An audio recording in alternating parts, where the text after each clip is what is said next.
বেআইনি পার্কিংয়ে মদের আসর, প্রতিবাদ করায় মারধর। হাওড়ার গোয়াবেড়িয়া এলাকার ঘটনা। রাজনৈতিক প্রভাব খাটিয়ে পার্কিংয়ে মদের আসর বসানোর অভিযোগ উঠছে। অন্যদিকে পুলিশের বিরুদ্ধে নিষ্ক্রিয়তার অভিযোগে বিক্ষোভ মহিলাদের।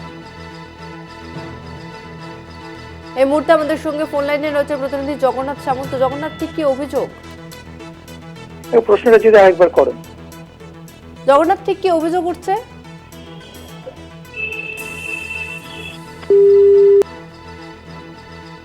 সম্ভবত যোগাযোগ বিচ্ছিন্ন হয়েছে আমাদের প্রতিনিধির সঙ্গে। আরো একবার জানিয়ে রাখবো, বেআইনি পার্কিং এ মদের আসর এবং প্রতিবাদ করায় মারধর।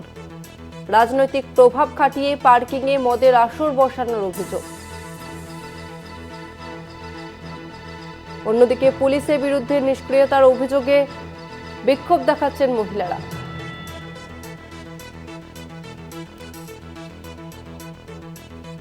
এই মুহূর্তে আমাদের সঙ্গে ফোন লাইনে রয়েছে প্রতিনিধি জগন্নাথ সামন্ত। জগন্নাথ, ঠিক কি অভিযোগ?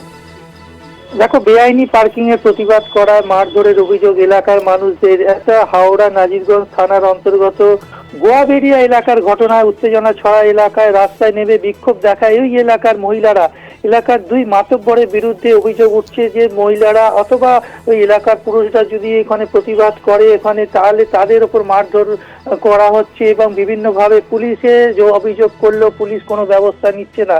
তাই ফলে মহিলারা একেবারে পুরোপুরি রাস্তায় নেবে অবরোধ। একই এলাকা যেটা হচ্ছে বেআইনি পার্কিং এবং এলাকায় অ্যাম্বুলেন্স থেকে শুরু করে সাধারণ যানবাহন একবারে কার্যত যেতে পারছে না এবং এখানে জুয়া থেকে শুরু করে সাতটা বিভিন্নভাবে মদের ঠেক, জুয়ার ঠেক তৈরি হয়েছে। তার ফলে এলাকার মহিলারা আশেপাশ দিয়ে গেলে তাদের কটূক্তি করা হচ্ছে বিভিন্নভাবে। তাদের সেই বিষয় নিয়ে পুলিশকে বারবার সরব করলেও পুলিশ কোনো ব্যবস্থা না নেওয়ায়, নিষ্ক্রিয় থাকায় তারা বাধ্য হয়ে মহিলারা পথে নেমেছে এবং পথে নেমে তারা অবরোধ করে তারা এই বিষয়ে সুরাহা চাইছে। যদি না হয় তাহলে আগামী দিনে আবার বড় আন্দোলন করবে। অর্থাৎ এলাকা বেআইনি পার্কিং, জুয়ার ঠেক, মদের ঠেক পুরোপুরি বন্ধ করতে হবে, নাহলে এলাকার মহিলারা আগামী দিন পুরো রাস্তাটাই বন্ধ করে দেবে। যেভাবে বেআইনি ভাবে পার্কিং গজিয়ে উঠেছে, তোলাবাজি, পার্কিং একবারে পুরোপুরি এলাকায় অশান্তি বাতাবরণ তৈরি হয়েছে।